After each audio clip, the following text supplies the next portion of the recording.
understandable. You see, when I'm confronted with things like this, I ask myself a basic question. What health system do we want versus what health system do we have?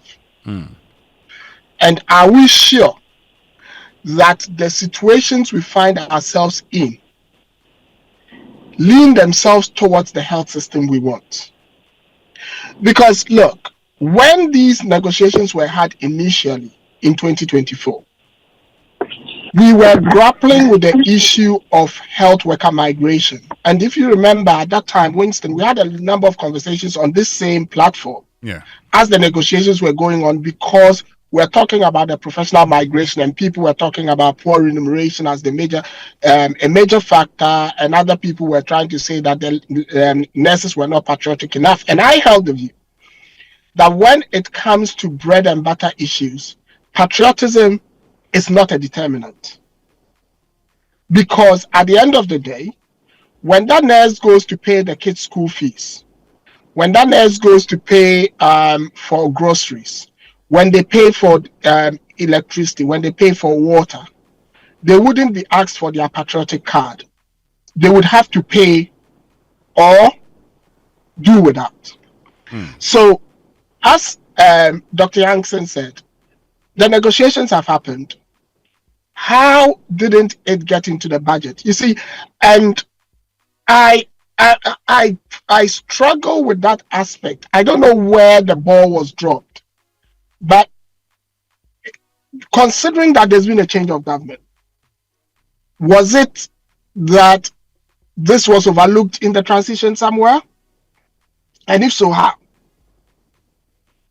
If the current government got hold of the information and for some reason dropped the ball and didn't get it into the budget, or even if they had acknowledged that, well, we've taken over the reins of government, this is going to cost about 2 billion, but we cannot afford the whole 2 billion, even though the previous negotiation has said that we should factor it into this financial year, we were going to stagger it. And the conversations have started before the nurses had threatened strike action. Perhaps we wouldn't be having these conversations. And you see, it goes back to what Dr. Yankson was saying about a historic neglect of health human resources in Ghana. There is a historic neglect. And what I think this current compensation for nurses has tried to do is to correct the historic neglect, which then means that the global sum that has to be paid is a bit bigger than the government would probably normally have budgeted for. But that cannot be an excuse to say the nurses should do without. So at this point, I just think cool heads should prevail. Both parties would have to have a serious discussion, because there are two things here.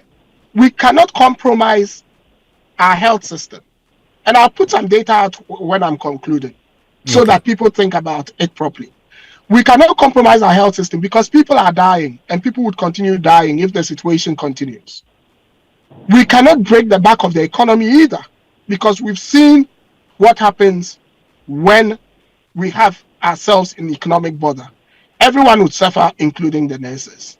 So cool heads has to prevail. The negotiations are finished. I don't think there need to be any renegotiation of the package, because that's been concluded. But there should be a firm discussion about the implementation of the package.